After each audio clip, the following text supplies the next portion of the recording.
मित्रों नमस्कार। मैं पीपी राणा देहरादून से।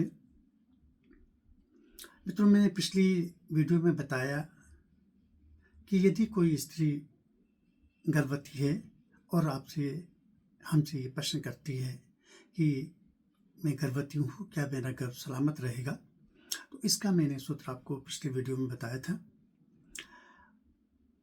इस वीडियो में मैं आपको ये बताऊंगा कि यदि हमने बताया कि उसका गर्भ सलामत है तो उसके मन में फिर ये प्रश्न उठता है कि क्या मेरे बेटा होगा या बेटी होगी।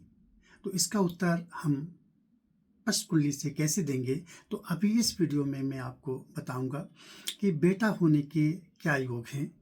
इन्हें मैं 3 सूत्र आपको मैं बताऊंगा। इन 3 सूत्रों से आप ये देखेंगे कि क्या उसके बेटा होने का योग बन रहा है। तो पहला सूत्र ये है कि नेचुरल है कि सबके मन में ये बात आती है कि भाई मेरे पुत्र होगा या पुत्री होगी, बेटा होगा या बेटी होगी। तो बेटा होने के क्या योग बनते हैं उनको मैं इस वीडियो में बताने जा रहा हूँ।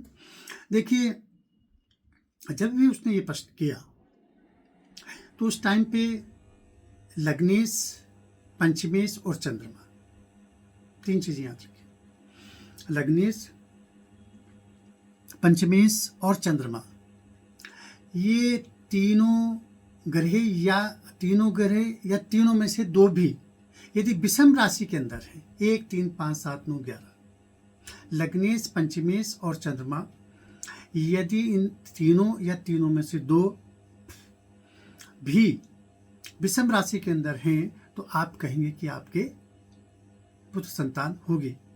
लेकिन इसमें कंडीशन ये है कि शनि भी विषम राशि में होना चाहिए या शनि विषम भाव में हो। देखिए, लग्नेश, पंचमेश, चंद्रमा विषम राशि में हो, 3 में से 2 भी हो, और इसी प्रकार से शनि का विषम राशि में होना या विषम भाव में होना भी जरूरी है। तो आप कहेंगे कि आपके बेटा होगा या आपके पुत्र संतान होने का योग बन रहा है।